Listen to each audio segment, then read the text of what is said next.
Halo Sobat Milenial dan Gen Z, apa kabar? Kembali lagi di program Signature IDN Times, yaitu Ngobrol Seru.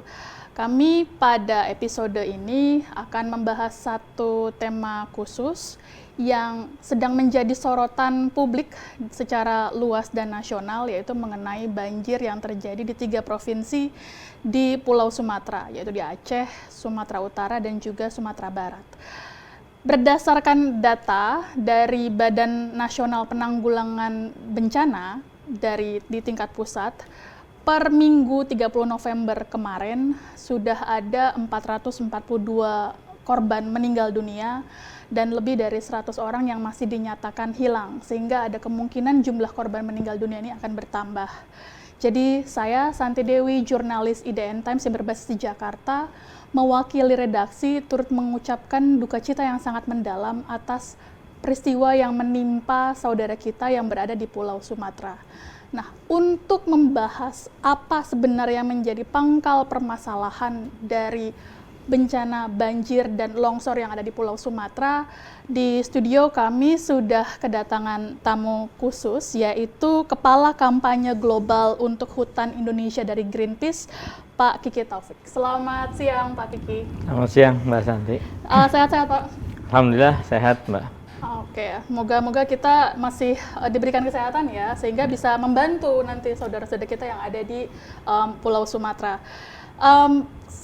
Tidak perlu panjang lebar, saya mau langsung bertanya beberapa hal kepada Pak Kiki dari perwakilan Greenpeace. Jadi selama ini kalau yang saya baca gitu ya Pak di media sosial, termasuk juga keterangan tertulis yang disampaikan oleh pihak pemerintah, apa yang terjadi dimulai pada tanggal 25 atau 24 November pekan lalu itu dikatakan sebagai bencana alam atau disebutnya bencana hidrometeorologi.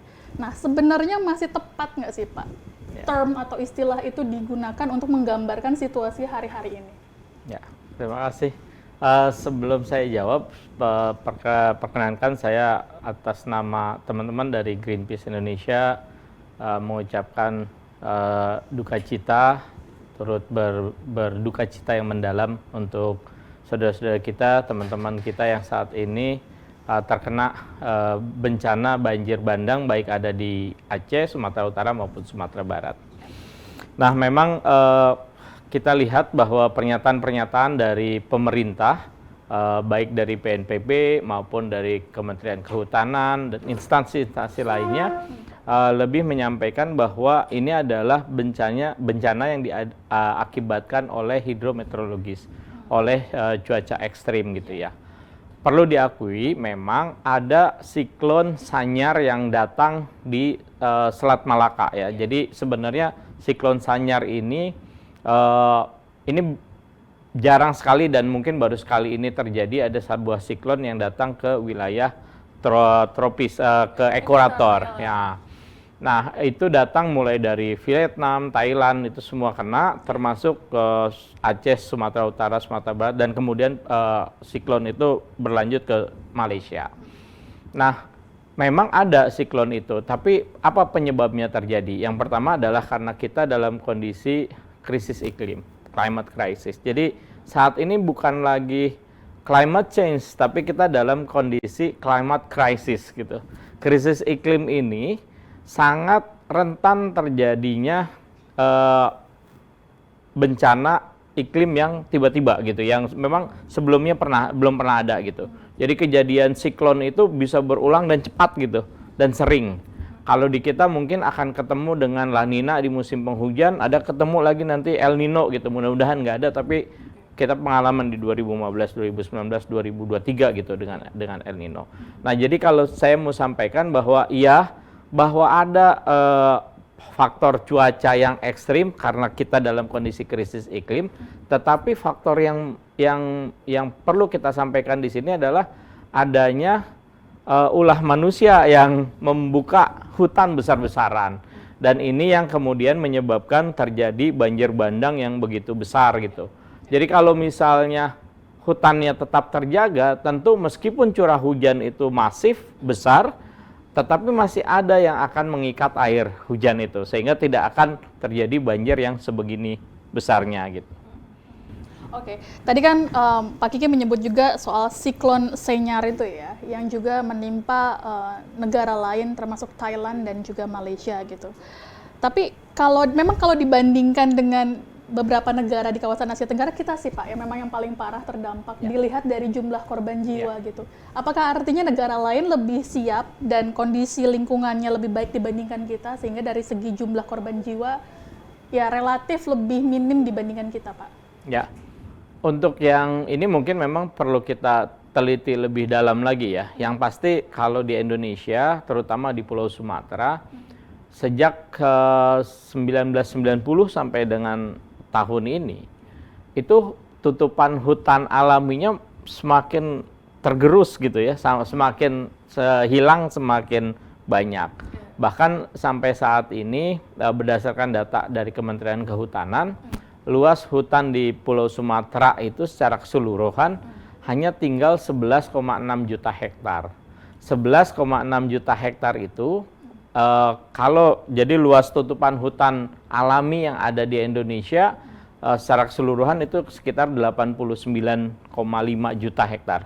Jadi artinya dengan sisa 11 juta, 6 artinya hanya sekitar 12 sampai 13% tutupan hutan yang ada di Pulau Sumatera. Meskipun kalau kita terbang ke Sumatera, hijau di bawahnya, tapi itu sawit gitu, dan beda. Jadi sawit ini adalah tanaman yang tidak sama dengan tanaman hutan alami ya, bukan pohon alami. Karena dari sisi akar itu berbeda, bagaimana sawit itu bisa tidak sama kemampuannya menyerap air gitu. Menahan laju air dan lain sebagainya. Apalagi kalau kita ngomong biodiversitas. Nah, kejadian-kejadian yang kenapa dampaknya begitu besar di Indonesia, karena memang di Sumatera itu karena memang ada satu faktor tutupan hutannya yang berkurang drastis. Kedua, ada faktor daerah aliran sungai. Jadi secara geomorfologis, daerah aliran sungai di Sumatera, terutama di bagian utara, di Aceh, Sumatera Utara, dan Sumatera Barat, secara geomorfologis, daerah aliran sungainya itu mengecil gitu, tidak besar gitu ya. Jadi karena memang wilayahnya banyak wilayah pegunungan, banyak lembah dan lain sebagainya. Sehingga untuk wilayah geomorfologisnya yang das yang geomorfologisnya itu menyempit, maka sangat rentan sekali kalau di bagian hulunya itu terbuka. Karena begitu terbuka sudah tidak ada hutan gitu ya. Karena begitu ada hujan, tidak ada yang bisa menahan limpasannya itu. Meskipun kemudian di tengahnya masih ada hutan tersisa, itu tetap karena tekanannya besar dari atas gitu. Nah itu yang terjadi di Sumatera, terutama misalnya sebagai contoh di Batang Toru gitu ya, das Batang Toru ini. Jadi di Batang Toru kita lihat di bagian atasnya itu sudah terbuka. Teman-teman bisa lihat ada diidentifikasikan ada pertambangan ilegal. Ada pertambangan ilegal di atas, kemudian di sekitarnya juga ada kebun-kebun sawit yang sudah tertanam memang. Tapi juga ada satu proyek nasional yaitu pembangunan PLTA Batang Toru. Nah itu juga berkontribusi itu membuat terjadinya banjir yang begitu besar. Nah pembangunan yang tanpa melihat daya dukung lingkungan inilah yang menjadi faktor utama kenapa dampak banjir ini sebegitu masif. Dan karena jumlah korban jiwanya kan terus bertambah ya Pak Kiki. Sementara kalau yang saya lihat di media sosial begitu, banyak sekali yang mencoba untuk menyampaikan permintaan tolong gitu ya. Bahkan ada jurnalis di Aceh yang sampai sekarang itu belum tersambung aliran listriknya sejak dilanda banjir. Jadi dia rekam video dan meminta agar video itu diedarkan dari satu aplikasi pesan pendek ke pesan pendek lainnya supaya segera ada pertolongan karena masih terisolir gitu. Nah, kemudian kan akhirnya yang diharapkan statement dari pemerintah itu adalah yuk kita tetapkan ini sebagai bencana nasional. Karena menurut undang-undang yang ada, kalau saya baca nih Pak Kiki, berdasarkan pasal 7 ya di Undang-Undang tahun 2007 mengenai bencana itu ada 5 indikator untuk bisa ditetapkan satu bencana sebagai bencana nasional. Yang pertama terkait jumlah korbannya, kerugian harta benda, kerusakan prasarana dan sarana, cakupan luas wilayah yang terkena bencana, dan dampak sosial ekonomi yang ditimbulkan. Nah, kalau Greenpeace melihatnya semua 5 indikator ini sudah terpenuhi nggak Pak di peristiwa yang ada di Sumatera? Ya, sangat disayangkan kalau menurut kami memang kriteria yang ada di tadi undang-undang ya, itu memang sangat nyata terlihat sudah masuk semua gitu ya. Nah, ini yang kita memang tunggu juga respon dari pemerintah, terutama dari para menteri ya, dari mungkin saat ini juga Pak Presiden juga sudah ke lapangan gitu. Berharap bahwa segera ditetapkan bencana nasional karena bantuan akan terpusat dan pemerintah punya kewajiban untuk menurunkan semua kemampuannya untuk membantu korban. Saat ini mungkin ada beberapa yang sudah tercapai ya, sudah mendapatkan bantuan, tapi ada beberapa wilayah di wilayah Aceh terutama yang memang belum tersentuh gitu, dan ini memang butuh energi besar dari pemerintah mengerahkan semua kemampuannya, terutama dari BNPB, dari instansi yang lain untuk membantu penanggulangan bencana ini. Tapi kalau tadi Presiden menyampaikannya adalah kami akan terus monitor, begitu ketika ditanyakan, Pak, apakah statusnya naik? Kami akan terus monitor dan kita akan mengerahkan kekuatan penuh. Itu tidak sama berarti ya Pak dengan penetapan status bencana nasional ya? Iya, itu belum ke arah sana. Jadi mudah-mudahan sih sebenarnya kan ini yang mungkin jadi pelajaran juga bahwa sampai saat ini Indonesia tidak punya roadmap yang jelas untuk penyelamatan lingkungan, penyelamatan hutan di Indonesia gitu. Karena melihatnya selalu sebagai sumber daya alam yang bisa digunakan gitu. Padahal ada faktor-faktor, ada peran-peran khusus dari hutan yang sebenarnya itu berperan sangat besar sekali kalau itu dijaga.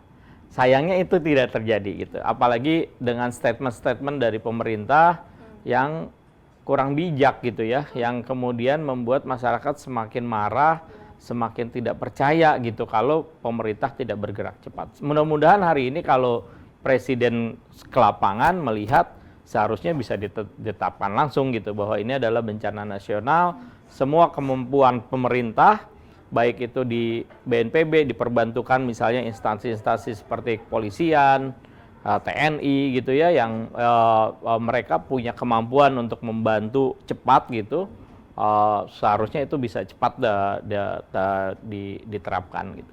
Kalau dari Greenpeace sendiri ada perwakilan yang ada di 3 provinsi itu, Pak Kiki? Oke. Saat ini sebenarnya kami ada beberapa kawan-kawan volunteer yang ada di Sumatera Barat, di Sumatera Utara. Sebenarnya kita lebih banyak bekerja dengan teman-teman NGO atau LSM yang ada di sana. Nah, memang kita juga di Greenpeace sedang mengirimkan, mengumpulkan bantuan dan mengirimkan ke lokasi bencana. Tapi tentu dengan berkoordinasi dengan teman-teman yang ada di lapangan gitu, teman-teman LSM yang sudah ada di sana gitu.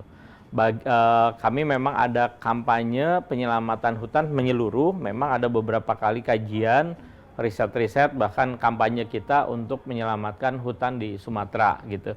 Tapi saat ini yang juga concern kami adalah karena Sumatera, Kalimantan itu adalah pulau-pulau besar yang hutannya semakin lama semakin habis. Saat ini kami berkonsentrasi untuk membantu menjaga hutan yang ada di Papua. Karena hutan di Papua itu sisanya masih cukup besar. Jadi kalau tadi Sumatera hanya tinggal 11 juta hektar atau misalnya 13%, tapi Papua itu punya peran yang lebih besar. Papua itu masih jauh lebih besar daripada pulau-pulau yang lain. Dan saat ini Papua memiliki keterancaman karena ekstraktif industri sekarang bergerak ke sana.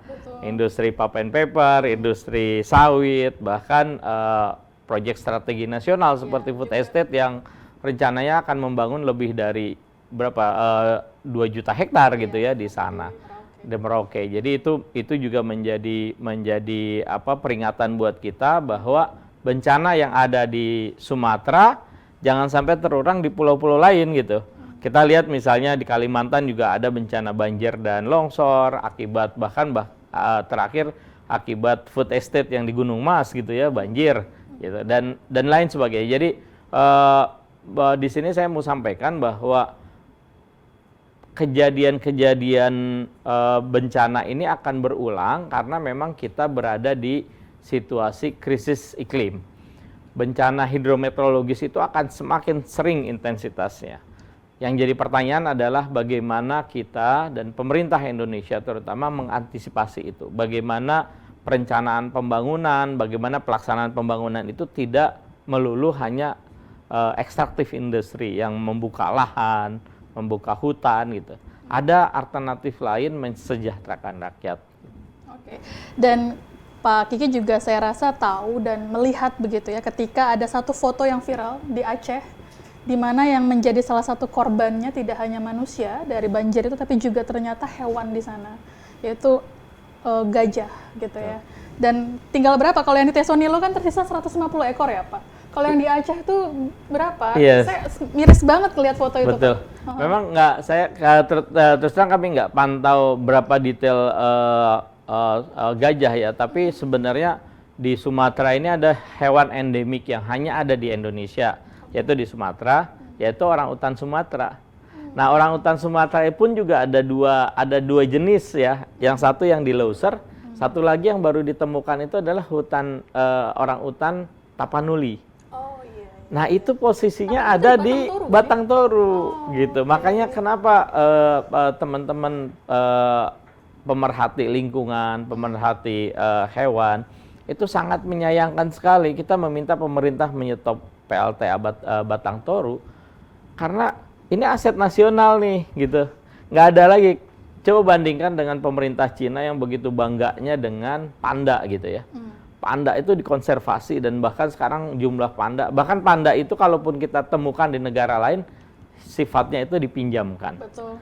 Orangutan di Indonesia yang hanya ada di Indonesia tidak mendapat perhatian yang lebih banyak gitu. Ini kita ngomong hewan ya, tapi sebenarnya itu hanya bagian kecil karena masyarakat jauh lebih penting lagi. Masyarakat di Indonesia, masyarakat adat, masyarakat setempat yang wilayahnya diambil alih oleh pembangunan-pembangunan baik itu industri ekstraktif tadi ya, ke kebun sawit dan lain sebagainya, bahkan untuk program strategi nasional.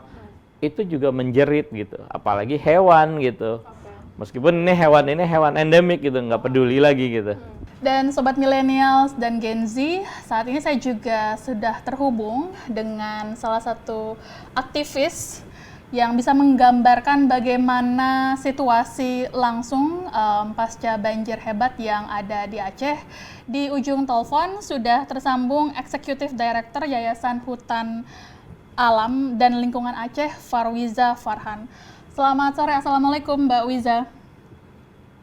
Selamat sore, Waalaikumsalam Mbak Santi. Ya, Mbak Wiza, langsung aja. Saat ini memasuki hari ke-7 ya untuk bencana banjir. Bagaimana situasi di Aceh, Mbak Wiza? Masih sangat kacau balau ya Mbak Santi, karena masih banyak area yang terputus, masih banyak area yang tidak bisa diakses, dan jaringan telekomunikasi juga masih sangat terhambat. Ada beberapa upaya untuk mengirimkan Starlink, tapi Starlink membutuhkan daya, dan listriknya juga masih belum sepenuhnya tersambung. Selain itu, teman-teman yang memakai genset selama ini untuk listrik, minyaknya sudah mulai habis. Jadi kondisi masih amat sangat darurat. Mbak Wiza posisinya di Acehnya di mana, Mbak? Saya posisinya di Banda Aceh. Banda Aceh sih kondisinya baik-baik saja, tapi kolega-kolega saya yang tersebar di seluruh Loiser, kondisinya tidak baik-baik saja. Oke. Jadi ada ancaman juga BBM itu pasokannya juga belum bisa ke sana ya, Mbak? Iya, karena jalan terputus dari Medan ke Banda Aceh, terputus di beberapa titik, melalui Aceh, jalur tengah juga terputus di beberapa titik, begitu juga melalui jalur barat. Oke. Mbak, ini kan bencana banjirnya itu terjadi pada pekan lalu ya. Waktu itu Mbak Wiza posisinya di Aceh ketika banjir datang kali pertama? Iya, posisi saya di Banda Aceh. Jadi di hari Senin malam saya berjalan dari Singkil ke Subulu Salam. Lalu Selasa pagi dari Subulu Salam kembali ke Banda Aceh. Waktu itu posisinya hujan.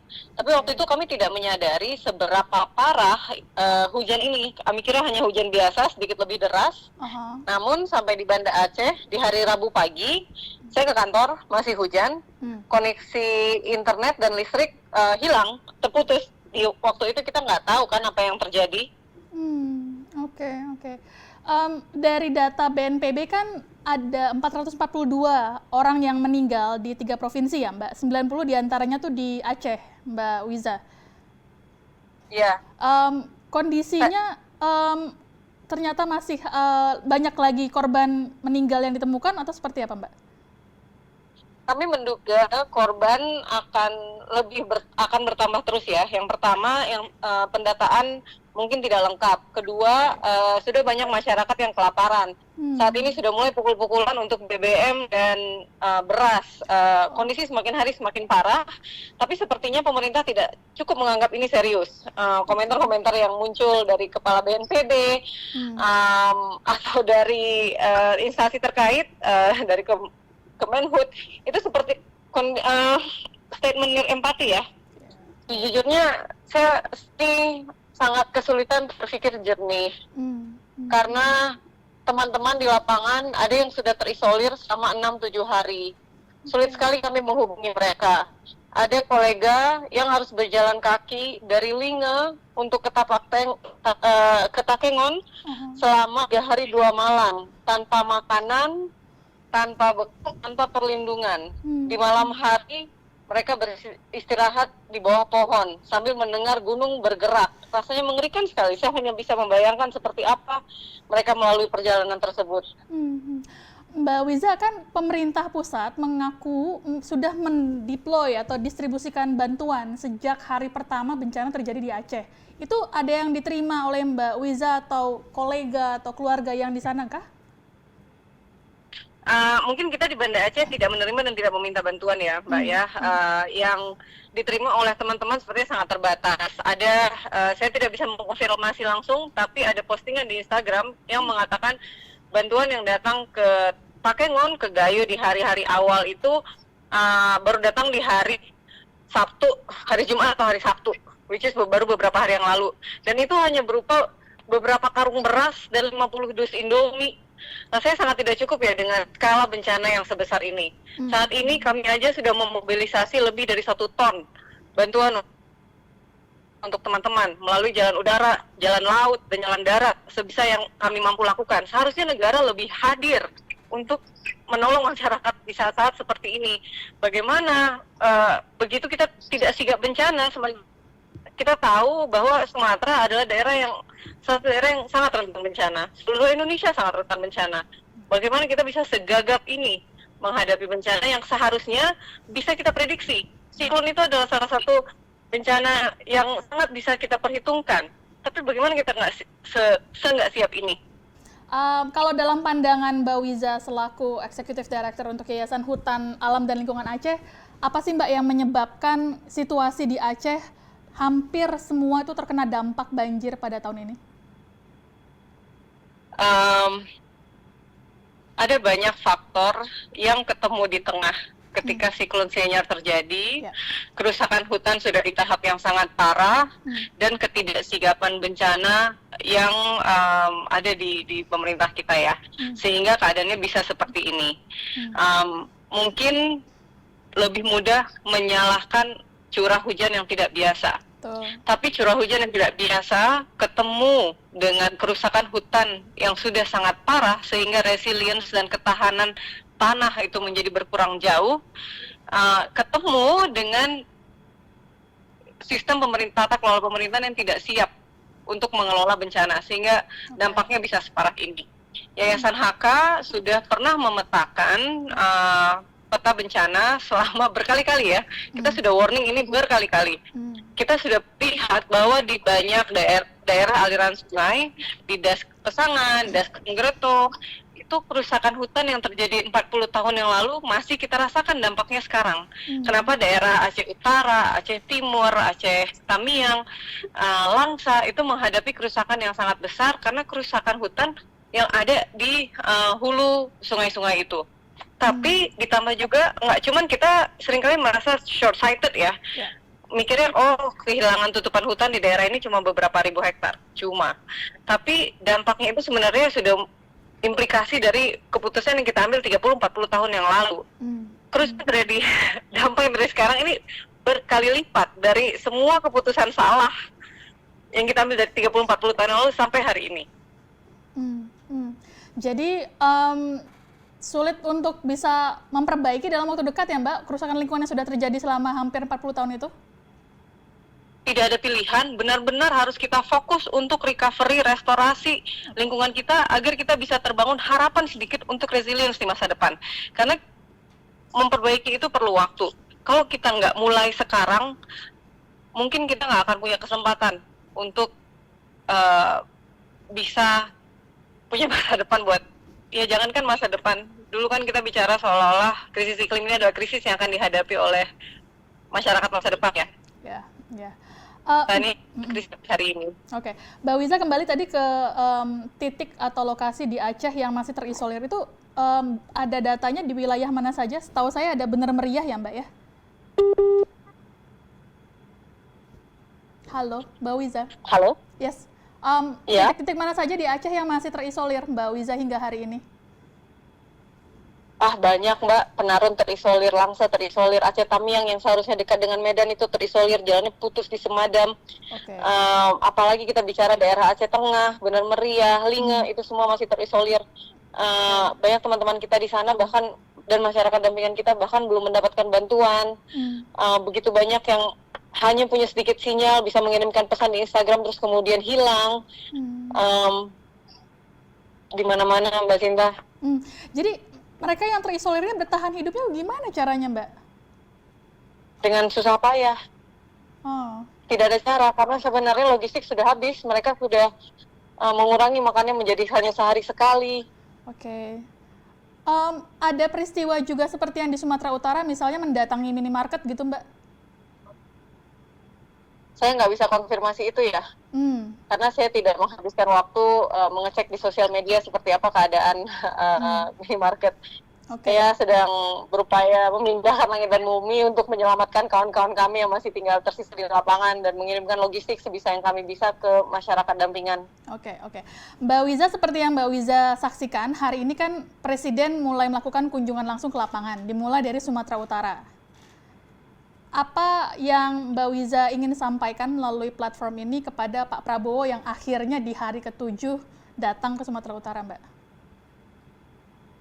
Saya ingin sampaikan Pak Prabowo, keputusan Bapak untuk mengecilkan budget di semua lini penopang kehidupan pemerintah dan memfokuskan semuanya di MBG punya dampak sangat besar. Karena pada akhirnya demi makan siang gratis, kami semua jadi membayar dengan harta, dengan nyawa, dengan apa yang kami punya. Bagaimana BMKG nggak punya cukup budget? Bagaimana BNPB nggak punya cukup budget? Bagaimana ini semua tuh bisa dibiarkan? Dan pemerintah masih bilang ini bencana biasa aja, bahwa keadaan sudah terkontrol, sudah stabil. Jauh sekali dari itu kenyataannya. Oke. Jadi Mbak Wiza berharap pemerintah bisa langsung menetapkan ini sebagai bencana nasional ya, Mbak? Iya. Oke. Lalu Mbak Wiza, apa langkah penting yang perlu dilakukan oleh pemerintah dimulai dari hari ini, Mbak? Karena sebenarnya kan ini sudah masuk hari ke-7 ya gitu, dan korban jiwa saya prediksi akan lebih banyak karena yang dilaporkan hilang tuh masih ada. Apa langkah urgent yang harus diambil pemerintah di hari ini, Mbak? Satu, langkah urgent pertama, pemerintah harus segera mengumpulkan rapat koordinasi untuk memetakan di mana saja daerah yang masih terisolir dan belum mendapatkan bantuan. Dua, umumkan setiap langkah yang diambil ke masyarakat setiap hari. Kita perlu dikasih update setiap 6 jam. kita perlu tahu apa yang terjadi, kita perlu tahu apa yang sudah dilakukan, kita perlu tahu bagian mana yang masih perlu kita cover.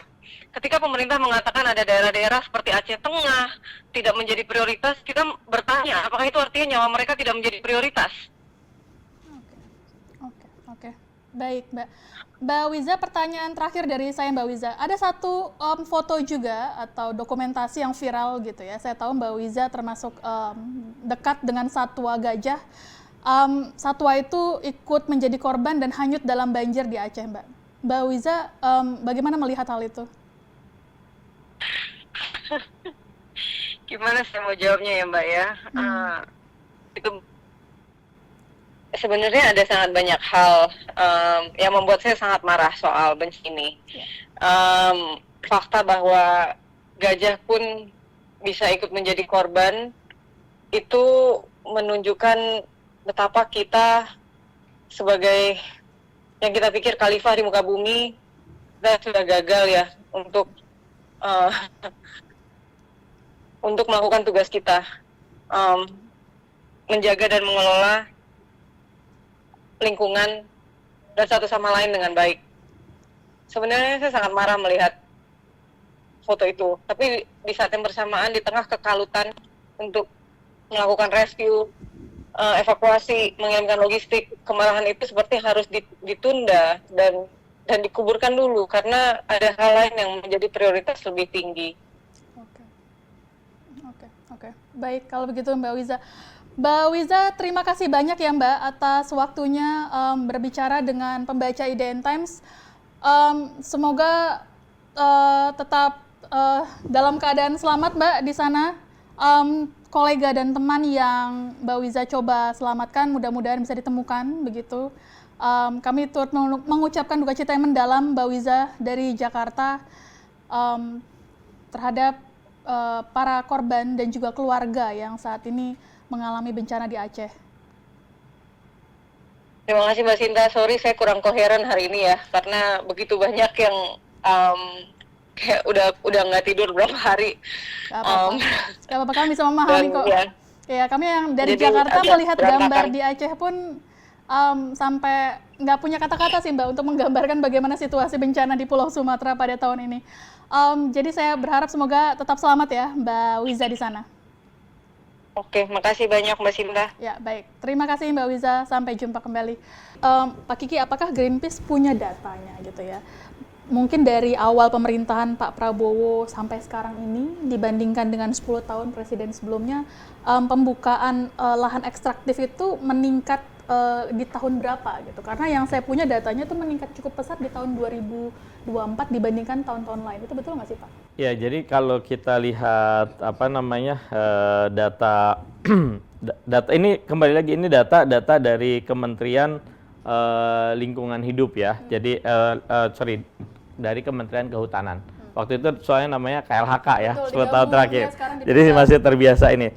Tapi data dari KLHK ini kalau kita lihat datanya itu menunjukkan bahwa memang deforestasi terbesar itu memang di tahun 90-an, kemudian awal 2000 pada saat reformasi waktu itu. Kemudian mulai melandai cukup tinggi itu di 2015, 2016 waktu itu ada kebakaran hutan besar, mulai melandai dan turun di periode pada saat kita COVID.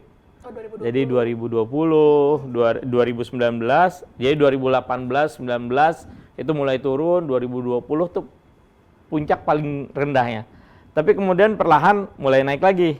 Di 2024 mulai naik lagi nih. Jadi 2022, 2023 mulai lagi naik lagi gitu. Nah, ini menjadi peringatan buat kita bahwa ternyata dalam kondisi krisis iklim, kemudian kalau pembukaan hutan tidak dihentikan, tidak ada moratorium untuk izin-izin, baik izin perkebunan besar gitu ya, izin tambang, izin kalau sekarang namanya sudah bukan HTI lagi ya, tapi industri pulp and paper ini berganti nama.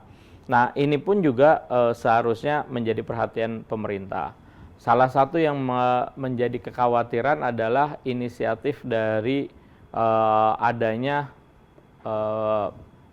biofuel atau bioetanol gitu ya. Karena kedua alternatif tadi itu land basis gitu, berbasis lahan. Mau nggak mau pasti akan ada pembukaan hutan.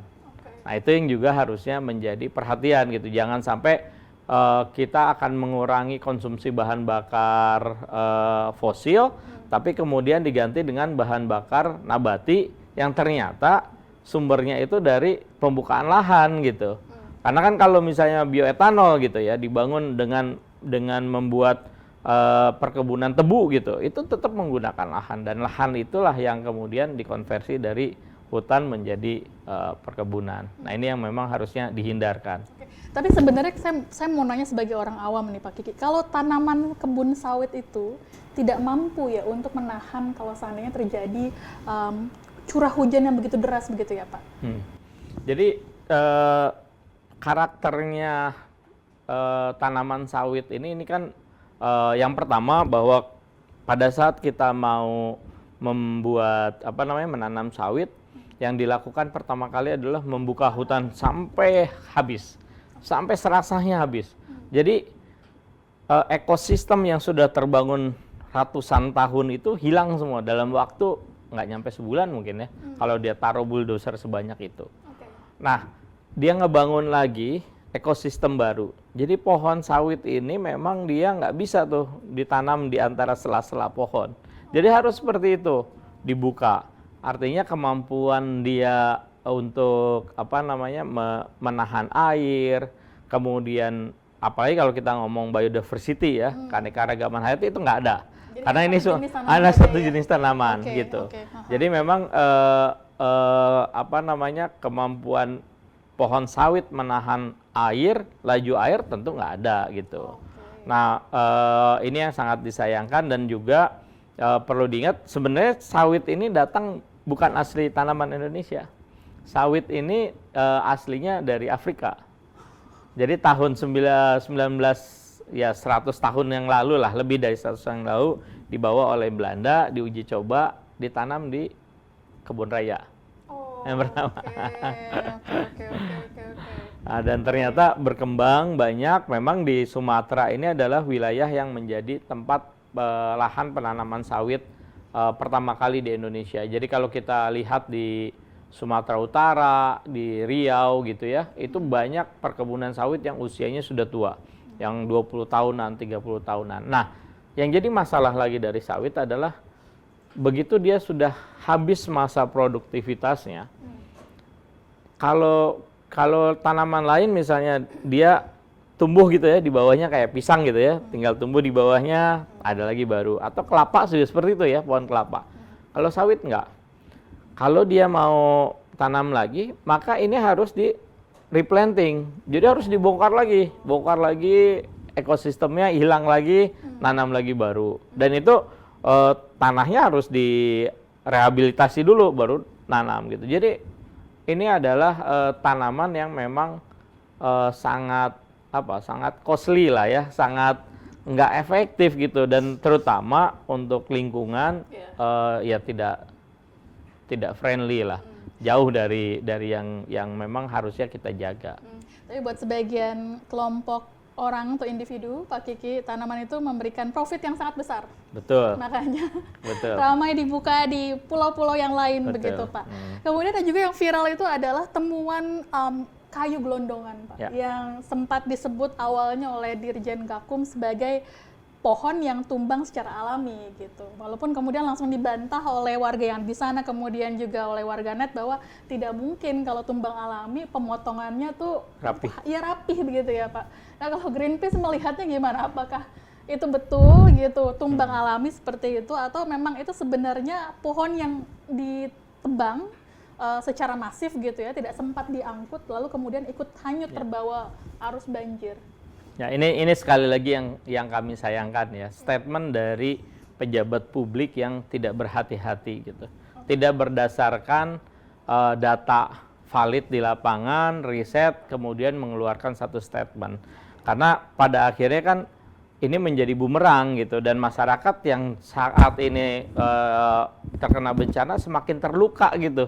mendengar pernyataan-pernyataan pejabat publik yang sangat kontroversi gitu.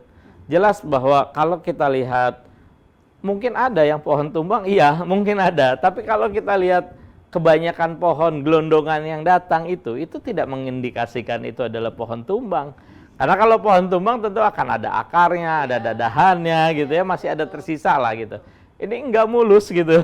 Apalagi ada netizen gitu, masyarakat juga kemudian unggah gitu ya di sosial media bahwa ini jelas kok potongannya, kenapa bisa dibilang pohon tumbang? Enggak. Jadi memang harus diakui bahwa monitoring, pengawasan terhadap praktek-praktek illegal logging itu banyak terjadi di Sumatera, di wilayah tersebut.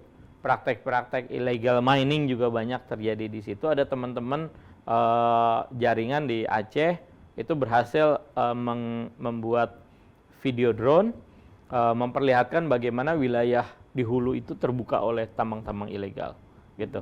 Ada teman-teman banyak yang melakukan, karena sekarang bisa kita dengan mudah menggunakan drone melihat gitu, bahkan dari jauh pun juga kita dengan mudah menggunakan citra satelit gitu ya, untuk melihat apa yang terjadi di sana gitu, di wilayah-wilayah yang terpencil itu gitu. Jadi artinya sekarang itu tidak bisa lagi menyembunyikan praktek-praktek itu. Jadi untuk pemerintah, pengambil kebijakan, pejabat publik sebaiknya berbicara berdasarkan data, berdasarkan sains, sehingga tidak dengan mudah mengeluarkan pernyataan-pernyataan kontroversi gitu. Termasuk yang mengatakan bahwa situasi mencekamnya itu hanya ada dan terlihat di media sosial. Jadi kalau turun di lapangan tidak semencekam itu. Begitu salah satu kata pejabatnya Pak, yang hari ini ketika turun langsung ke lapangan sudah meminta maaf gitu setelah mendapat protes dari publik secara luas.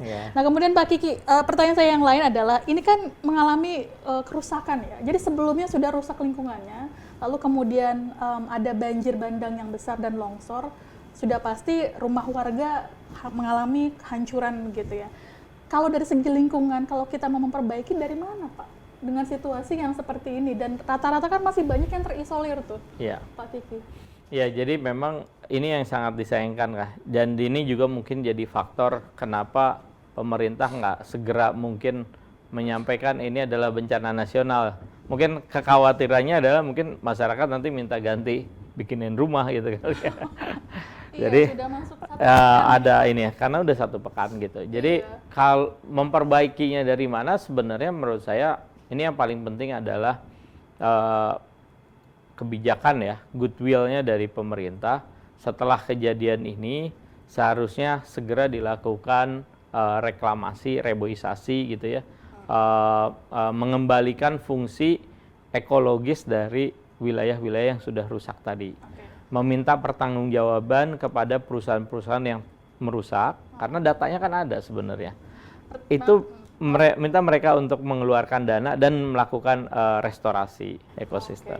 Tapi mau saya potong Mbak Kiki, pertanggungjawabannya ini apakah cukup dengan merestorasi saja, atau karena kan diduga aktivitas mereka itu memang berkontribusi terhadap apa yang terjadi pada hari-hari ini, tidak bisa dijerat dengan jerat hukum misalnya begitu Pak, proses hukum? Seharusnya bisa, bisa. Jadi bisa dibuktikan, selama bisa dibuktikan, misalnya nanti ada apakah medianya itu menggunakan class action gitu ya, atau misalnya karena ini dampaknya nyata, harusnya sih pemerintah bisa menggugat langsung gitu ke perusahaan-perusahaan, tapi saat ini jarang terjadi gitu ya. Nah harusnya bisa proses litigasi ini dilakukan supaya menjadi efek jera bagi perusahaan-perusahaan itu. Tapi perusahaan-perusahaan itu juga nanti akan balik lagi ke pemerintah nanya, kenapa saya diizinkan gitu. Nah ini yang jadi kembali lagi bagaimana pemerintah di level pimpinan memiliki goodwill, keinginan, kebijakan gitu untuk betul-betul menyelamatkan masyarakat, menyelamatkan lingkungan di Indonesia dengan menerapkan pembangunan yang memang betul-betul sesuai dengan daya dukung lingkungan. Sesuai dengan karakteristik lingkungannya seperti apa gitu. Jadi kembali lagi mungkin salah satunya adalah dengan memberikan budget yang lebih besar untuk misalnya BMKG gitu ya, karena BMKG ini mendapatkan dana yang sangat minim sekali, padahal BMKG adalah lembaga pertama yang menyampaikan sebentar lagi ada ini ya gitu, ada siklon ya gitu, tapi kan abai gitu, meskipun BMKG berikan nggak ada yang mau berpersiapkan. Kemudian ada lembaga-lembaga seperti BRIN, seperti dulu LIPI gitu ya, yang memang budgetnya makin lama makin sedikit gitu, yang padahal mereka itu yang bisa membantu untuk mencari apa sih teknologi tepat guna, apa sih sebenarnya yang tepat untuk pembangunan di wilayah ini gitu. Nah, hal-hal yang demikian itu juga perlu dipikirkan gitu, termasuk penegakan hukum itu juga harus betul-betul ditegakkan, tidak pandang bulu gitu ya, karena sebenarnya kalau kita balik lagi, saya menyebut tadi Toba Pap Lestari misalnya ya, salah satu kontributor terjadinya kenapa wilayah tersebut banjirnya sebegitu besar gitu, karena kalau kita lihat track recordnya, kepemilikannya gitu ya, beneficial ownership-nya itu ada di pemerintah sekarang. Ada di pemerintah sekarang gitu. Jadi itu juga harusnya pemerintah tegas terhadap itu. Iya, tapi agak susah ya kalau sama teman sendiri ya, Pak. Tapi saya mau penasaran begini, kalau dalam pandangan Greenpeace, mengapa pemerintah sampai saat ini sudah masuk hari ke-7 gitu ya, tidak juga menyatakan status bencana nasional, tuh konsekuensinya memang apa sih, Pak? Ada hal yang dikhawatirkan kah misalnya gitu? Budget sebenarnya. Oh, terkait budget. Budget. Karena kalau sudah jadi bencana nasional, bisa jadi masyarakat juga, pemerintah ada kewajiban untuk memulihkan lingkungan, kemudian mengganti misalnya kerusakan kalau ada misalnya dari kelompok masyarakat yang menuntut gitu. Itu memang ada konsekuensi budget di situ. Tapi seharusnya dibanding budget yang besar diberikan untuk MBG yang kita tahulah bagaimana prosesnya, lebih baik untuk menyelamatkan masyarakat yang saat ini terkena musibah. Oke. Pak Kiki, jadi indikator paling mudahnya nih, karena kan kita masyarakat yang cepat pelupa dan pemaaf, jadi ini sudah lewat gitu ya, saya 1 bulan atau 2 bulan kadang-kadang sudah lupa dan kemudian tidak ingat lagi gitu bahwa kemarin sempat terjadi bencana banjir yang cukup hebat gitu. Indikatornya goodwill dari pemerintah yang bisa kita takar gitu ya. Kalau serius mau melakukan perbaikan terhadap lingkungan ini apa, Pak? Yang pertama adalah pemerintah harus mereview seluruh perizinan konsesi-konsesi, baik konsesi tambang, sawit di wilayah-wilayah yang sangat rentan. Jadi ada wilayah-wilayah misalnya di bagian hulu sungai, atau misalnya wilayah-wilayah yang di rentan kebakaran, di wilayah gambut gitu. Harusnya itu semua direview gitu. Nah, kalau itu terjadi, pemerintah melakukan review perizinan, bahkan kemudian dilanjutkan dengan mencabut izin-izin di wilayah-wilayah yang riskan. Contohnya kalau kita ambil yang belum lama di bulan Juni itu tambang nikel di Raja Ampat gitu ya.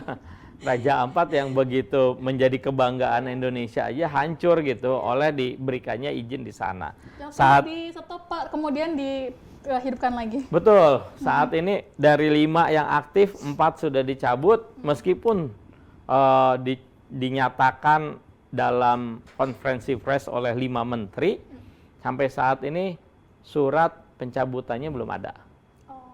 Gitu. Belum ada publik menerima, ini suratnya gitu. Itu belum ada. Jadi hanya pernyataan secara verbal sudah dicabut. Betul. Kami dari Greenpeace sudah menyampaikan meminta surat itu, tapi sampai saat ini belum ada jawaban. Satu yang tadinya dihentikan sementara sudah aktif lagi. Nah, bagaimana? Jadi kalau ditanya balik lagi, apa sih goodwill-nya? Buktikan dulu bahwa pemerintah mereview, kemudian mencabut izin wilayah-wilayah perusahaan industri-industri yang memang bermasalah gitu, dan itu riskan di wilayah-wilayah tertentu.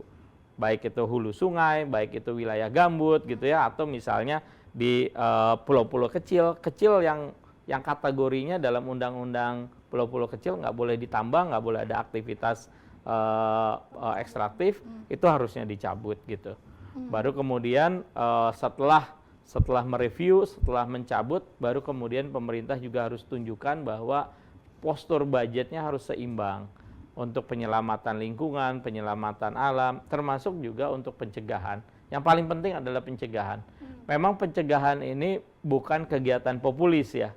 Ini yang jadi masalah di Indonesia dari sisi politik, kegiatan yang dilakukan oleh pejabat publik ini selalu faktor utama yang menjadi yang menjadi mereka mau melakukan sesuatu itu kalau kegiatannya populis. Tetapi kegiatan yang tidak populis ini jarang pejabat kita mau. Kegiatan tidak populis itu apa? Yaitu pencegahan. Pencegahan kebanjiran, pencegahan kebakaran hutan. Model pencegahannya macam-macam gitu. Kalau kebakaran hutan seharusnya dari sekarang udah mulai ada pencegahan, misalnya wilayah-wilayah atau konsesi-konsesi yang ada di lahan gambut seharusnya direview, dicabut.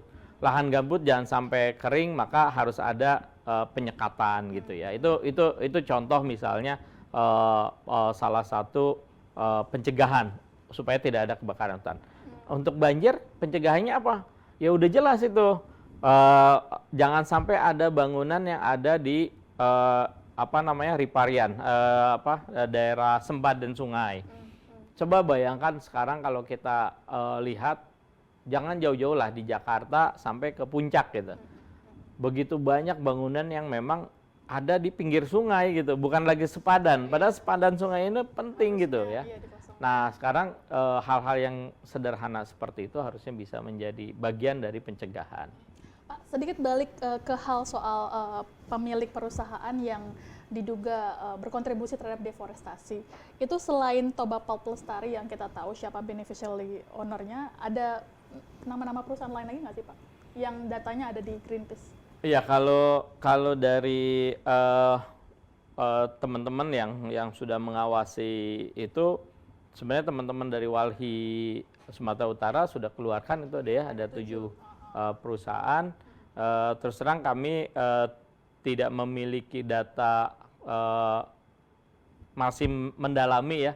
Kalau Toba Pulp Lestari memang kami ada report khusus, bahkan kita bisa pertanggungjawabkan detail, tapi yang lainnya kita masih mencari, menginvestigasi nama-namanya gitu ya.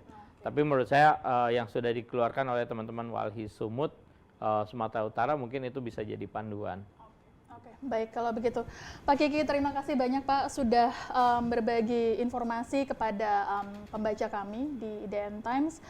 Semoga nggak ada lagi bencana susulan, karena biasanya kalau akhir tahun tuh curah hujan tinggi gitu ya. Kalau kemudian tadi Pak Kiki bilang tutupan hutannya tinggal 11 juta alias 13%, jadi kelihatannya akhir tahun akan dipenuhi dengan berita. Saya ekspektasinya ya, menduganya akan ada hal-hal semacam ini gitu di wilayah lain juga begitu Pak Kiki. Tapi mudah-mudahan bisa diatasi gitu ya dengan baik oleh pemerintah kita sehingga tidak ada lagi warga sipil yang menjadi korban.